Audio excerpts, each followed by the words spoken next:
এখন একটা বেসরকারি ড্রিঙ্কস কোম্পানির অ্যাড লিও খান দিচ্ছে। ওনাকে অনেক কোম্পানি থেকে রিকোয়েস্ট করেছে, তারপরে উনি রাজি হয়েছেন। উনি আমেরিকার ছিলেন, ওখান থেকে জাস্ট ফিরেছেন, ফিরেই ইনি অ্যাডটা দিচ্ছেন।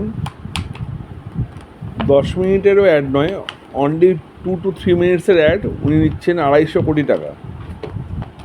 আমি সমস্ত ফিনান্সিয়াল ডিপার্টমেন্টকে রিকোয়েস্ট করছি, CBI, CID, income tax department, SEBI, please owner pan number ধরে সার্চ করুন।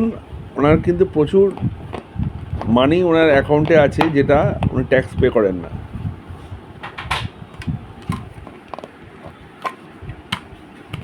কাইন্ডলি ওনার প্যান নাম্বার দিয়ে সার্চ করুন। প্যান নাম্বার হলো পিপি পিপি পিপি পিপি পিপি।